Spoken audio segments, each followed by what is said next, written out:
मेरा नाम पल्लवी है और मैं फोकस ब्रेन एकेडमी के स्टूडेंट हूँ। और इससे पिछली वाली वीडियो में मैंने इंग्लिश, हिंदी और साइंस की समरी बताई थी, और अब इस वाली वीडियो में मैं एसएसटी से स्टार्ट करूँगी। एसएसटी की जितनी भी समरी है वो बताऊंगी मैं आपको। तो पहले मैं हिस्ट्री से स्टार्ट करूंगी। तो हिस्ट्री का पहला चैप्टर है the rise of nationalism in Europe. तो इसमें ये होता है, पहला तो ये कि नेशन क्या होता है। जब नेशन मतलब ये होता है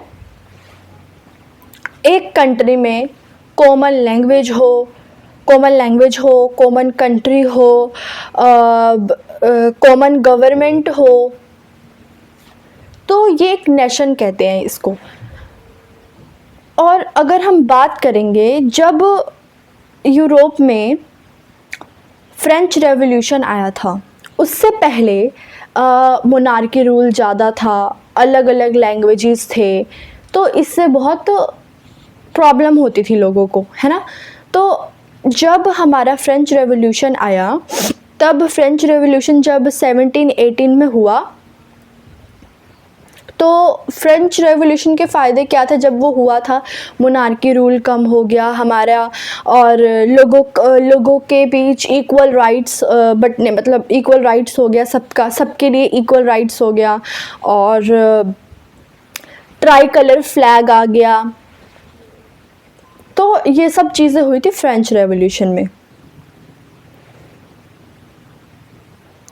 अब हम बात करेंगे कि नेपोलियन एंड सिविल कोड क्या था। तो जो नेपोलियन जब आया था, तब उसने क्या किया, यूनिफॉर्म लॉज बना दिए, और मोनार्की फ्यूडल सिस्टम ख़त्म कर दिया, और फ्यूडल सिस्टम ख़त्म कर दिया, ट्रांसपोर्ट अच्छा बना दिया। पर उसने क्या किया, टैक्सेस बढ़ा दिए। फिर वो लोगों को फोर्स करता था कि आर्मी ज्वाइन करने के लिए। तो नेपोलियन ने ये सब किया था। अब हम बात करेंगे कि लिबरलिज्म क्या होता है। तो लिबरलिज्म मतलब होता है freedom, equality, voting rights, constitution. पर मेंस को क्या था, वोट देने का राइट था, बट वुमेन को नहीं था। ठीक है। अब हम बात करेंगे जर्मनी यूनिफिकेशन में क्या हुआ था। तो जर्मनी यूनिफिकेशन में 39 स्टेट्स में जर्मनी पहले डिवाइड था। उस टाइम ओटो वन बिस्मार्क ने, तो जो ओटो वन बिस्मार्क थे, उन्होंने क्या किया कि वॉर का यूज़ करके पेर्शिया के लीडरशिप में जर्मनी को यूनाइटेड किया। तो ये तो जर्मनी यूनिफिकेशन हो गया। अब हम बात करेंगे इटली यूनिफिकेशन में क्या हुआ था। तो अब इटली यूनिफिकेशन से पहले क्या था कि जो इटली था वो बहुत छोटे छोटे स्टेट्स में डिवाइड था, और इसके कुछ इम्पॉर्टेंट लीडर्स थे, जैसे कि काउंट केवर हो गए, गॉसिप मज़ानी हो गए, गॉसिप गरीबल्डी हो गए। ठीक है, ये सब लीडर्स थे। तो इन सब लीडर्स ने मिलकर फिर 1861 में जो हमारा इटली है वो यूनाइटेड कंट्री बना। तो ये था इटली यूनिफिकेशन। अब हम बात करेंगे बाल्कन्स रीजन का। तो उसमें क्या था कि डिफरेंट एथनिक ग्रुप्स थे। ठीक है, और वहाँ पर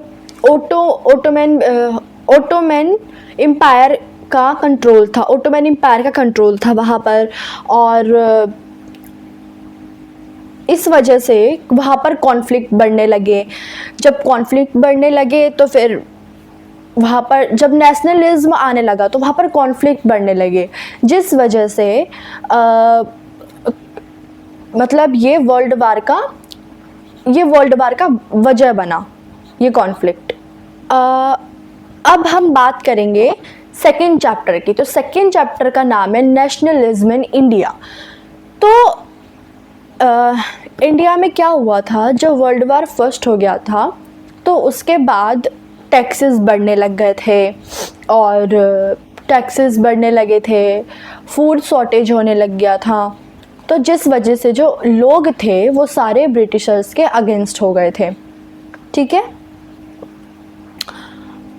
तो अब इसका दूसरा पॉइंट है सत्याग्रह। तो सत्याग्रह क्या था? सत्याग्रह मतलब नॉन वायलेंस और सत्य, मतलब बिना वायलेंस किए हमें ब्रिटिशर्स को अपने इंडिया से भेजना था, ठीक है।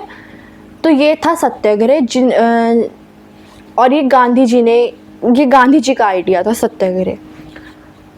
तो अब कुछ मूवमेंट्स हुए जैसे कि नॉन कॉपरेशन मूवमेंट। तो नॉन कॉपरेशन मूवमेंट में क्या हुआ था कि जितने भी फॉरेन गुड्स है वो बायकॉट कर दिया था। गांधी जी ने मतलब ये बताया था इस मूवमेंट में कि जितने भी फॉरेन गुड्स होंगे वो हम सारे के सारे बायकॉट कर देंगे। लाइक जो ब्रिटिशर्स की वजह से स्कूल चल रहे थे हमारे, और जो उनके और भी फॉरेन गुड्स थे, तो इंडिया वालों को मना कर दिया था कि ये हम चीज़ें नहीं खरीदेंगे। और हम लोग जो हमारे इंडिया में बनाए जाते हैं खादी, अपने खादी को प्रमोट करेंगे, हम अपने खादी कपड़े को प्रमोट करेंगे, ठीक है। उसके बाद ये कब ख़त्म हुआ non cooperation movement? Chauri Chaura accident में, ठीक है। ये मूवमेंट विद्रोह कर दिया गया। ये तो बात हो गई हमारी नॉन कॉपरेशन मूवमेंट की। अब हम बात करेंगे सिविल डिसओबीडियंस मूवमेंट के बारे में। तो सिविल डिसओबीडियंस में क्या था? सॉल्ट मार्च हुआ था, डांडी मार्च हुआ था। तो इन सब मूवमेंट इस सिविल डिसओबीडियंस मूवमेंट में ये हुआ था। सॉल्ट के लिए लड़ाई हुई थी, सॉल्ट मार्च जिसे कहते हैं हम। तो ये हुआ था और इसमें बिजनेसमैन, वुमेन, इन सब ने भी सपोर्ट किया था। उसके बाद हम लोगों ने नेशनल सिंबल्स बनाए अपने, जैसे कि ट्राई कलर फ्लैग, भारत माता और वंदे मातरम। तो ये सारे यूनिटी के सिंबल थे। अब हम थर्ड चैप्टर की बात करेंगे। तो थर्ड चैप्टर का नाम है the making of a global world.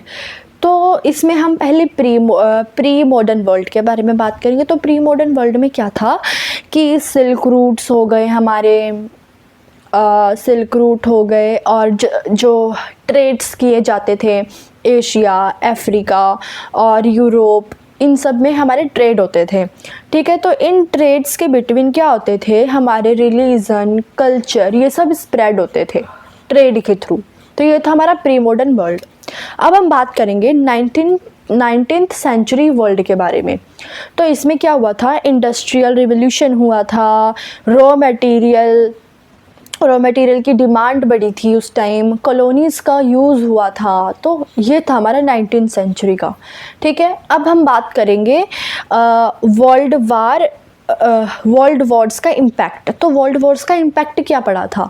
तो वर्ल्ड वॉर्स का इम्पैक्ट था इकोनॉमी वीक हो गई थी हमारी, ट्रेड नेटवर्क कम हो गए थे हमारे, डिप्रेशन आ गया था। तो ये सब था हमारा वर्ल्ड वार का इम्पैक्ट। Now fourth chapter. तो फोर्थ चैप्टर का नाम है द एज ऑफ इंडस्ट्रियलाइजेशन। तो ब्रिटेन में इंडस्ट्रियलाइजेशन कैसा था?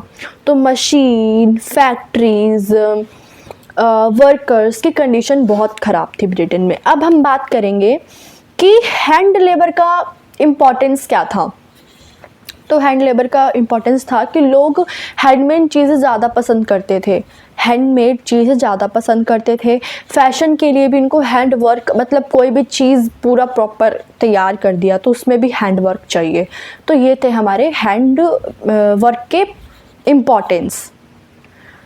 अब हम चैप्टर 5 की बात करेंगे। तो चैप्टर 5 का नाम है print culture and the modern world. तो इसमें प्रिंटिंग कल्चर का जो हिस्ट्री है वो क्या है? तो हमारे चाइना, जापान, यूरोप, वहाँ पर जो प्रिंटिंग कल्चर था, प्रिंटिंग प्रेस से हमारे जो बुक्स है वो चीप होने लगे, ठीक है।